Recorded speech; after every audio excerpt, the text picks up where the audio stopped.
여러분, 안녕하십니까?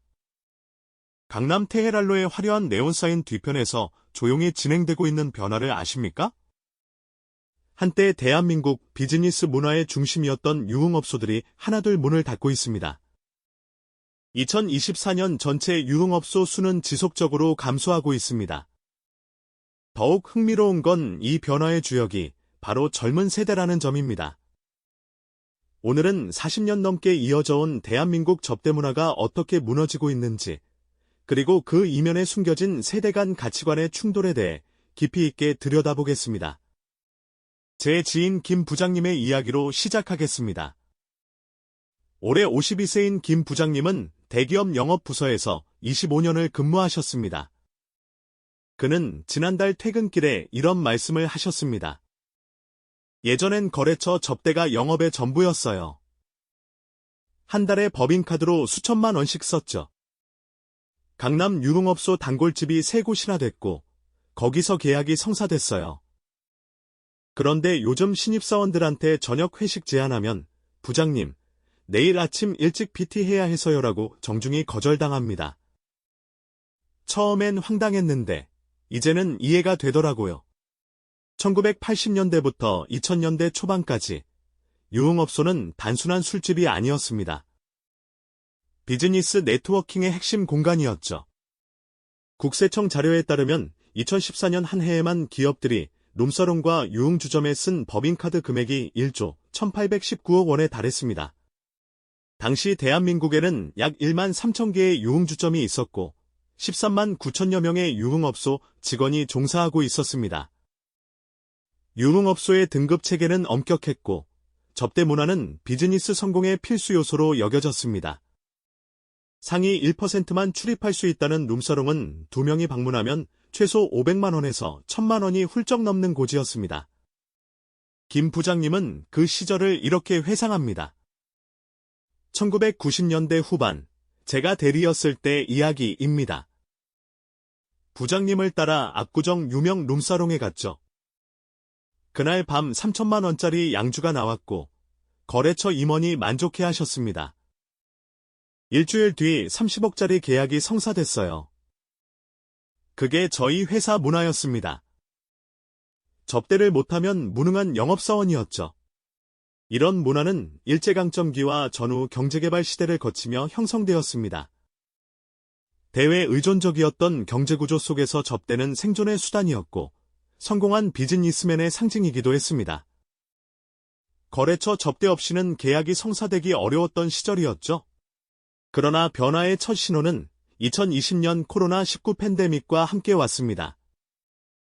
2021년 유흥업소 법인카드 사용액은 2120억 원으로 전년 대비 절반 이상 급감했습니다. 그러나 중요한 건 단순히 팬데믹 때문만은 아니었다는 점입니다. 김 부장님 팀에도 변화가 찾아왔습니다. 2022년 입사한 27세 신입사원이 있었습니다. 회식날, 부장님이 오늘 다 같이 저녁 먹고 2차 가자고 제안했을 때 지수 씨는 이렇게 답했다고 합니다. 부장님, 죄송한데 오늘 저녁 7시에 온라인 강의가 있어서요. 식사까지만 참석하고 먼저 가도 될까요? 김 부장님은 처음엔 당황했습니다. 예전 같으면 상상도 못할 일이었으니까요. 그런데 놀라운 건 팀 내 다른 젊은 직원들도 고개를 끄덕이더라는 겁니다. 조사에 따르면 2022년 코로나19 이후 직장인의 회식 빈도가 현저하게 줄었다고 답했습니다. 더욱 주목할 만한 건 이러한 변화를 긍정적으로 평가했다는 사실입니다. 특히 20대와 30대에서 이 경향이 두드러졌습니다. 젊은 세대는 명확했습니다. 2023년 조사에서 직장인들은 회식 문화 개선 이유로 술을 강요하지 않는 분위기, 비교적 일찍 끝나는 회식 를 꼽았습니다. 회식 자체를 거부하는 게 아니라 강압적이고 시간 제약 없는 회식을 거부한 것이죠. 2023년 직장인들은 1년에 1회에서 2회 정도의 회식이 적당하다고 답했습니다. 그것도 점심시간을 활용한 회식을 선호했습니다. 회식 문화는 한 가지 술로 1차까지만 9시 전에 끝내는 회식이 새로운 표준으로 자리 잡았습니다. 김 부장님의 회사에도 변화가 생겼습니다. 6개월 전부터 팀 회식을 점심으로 바꿨고 분기별 1회로 줄였습니다. 대신 방탈출 카페나 볼링장 같은 활동형 모임을 추가했습니다. 놀라운 일이 벌어졌습니다. 팀 분위기가 오히려 좋아진 겁니다. 직원들이 말하더라고요. 부장님, 이렇게 하니까 회식이 부담이 아니라 재미있다고. 술 마시면서 억지로 분위기 띄우는 것보다 게임하면서 자연스럽게 친해지는 게 훨씬 좋대요. 저도 처음엔 반신반의했는데 팀워크가 더 좋아진 걸 느낍니다. 이 변화를 이해하려면 세대 간 가치관의 근본적인 차이를 봐야 합니다. 한 설문조사에서 직장 내 갈등 중 가장 심각한 것으로 Z세대와의 갈등이 1위를 차지했습니다. 세대 갈등이 매우 심각하다는 인식이 2020년보다 2023년이 2배로 증가했습니다. 흥미로운 사례가 또 있습니다. 김 부장님의 친구인 박 차장은 IT 기업 중간 관리자입니다. 그는 회식 참여 여부를 확인하던 중 신입사원으로부터 회식비를 요구받았다고 합니다. 참석할 수 없으니 팀 예산에서 자기 몫만큼 달라는 것이었죠. 기성세대 입장에선 황당한 일이지만 젊은 세대에겐 합리적 요구였습니다. 또 다른 직장인은 이렇게 말합니다. 회식 때마다 MZ세대는 고기를 안 굽는다, 제육볶음을 안 먹는다는 말을 수십 번 들었다고. 그러나 정작 본인은 회식도 좋고 식사도 좋아한다는 겁니다. 이게 핵심입니다. 문제는 MZ세대 자체가 아니라 일부 사례를 전체로 일반화하는 프레이밍이었던 거죠. 실제로 한 연구에 따르면 사회성 발달이 높다고 평가된 비율은 Z세대 학생이 가장 높다는 놀라운 결과도 나왔습니다. 젊은 세대가 사회성이 부족하다는 건 편견일 수 있다는 겁니다. 김 부장님은 어느 날 직원들과 진솔한 대화를 나눴습니다. 솔직히 말해봐. 너희 세대는 정말 회식이 싫은 거야? 대답이 인상적이었습니다. 부장님, 회식 자체가 싫은 게 아니에요. 저도 동료들이랑 친해지고 싶어요. 다만 밤늦게까지 술 강요받고 다음 날 숙취에 시달리면서 일하는 게 비효율적이라고 생각해요. 그 시간에 충분히 쉬고 다음 날 더 좋은 성과를 내는 게 회사한테도 좋지 않나요? 그리고 솔직히 상사 눈치 보면서 억지로 웃는 것보다 진짜 즐거운 활동을 함께하는 게 더 의미 있잖아요. 이런 변화 속에서 유흥업소는 어떻게 되었을까요? 2024년 폐업 사업자가 처음으로 100만 명을 넘어섰습니다. 업종별로 보면 음식업 폐업률이 가장 높았고 그 다음이 소매업이었습니다. 유흥업소도 예외가 아니었습니다. 2024년 강남 유흥업소의 가격은 계속 올랐지만 손님은 줄었습니다. 김 부장님이 단골이었던 강남의 한 유흥업소 사장님과 최근 통화했다고 합니다. 부장님, 장사가 안 돼요.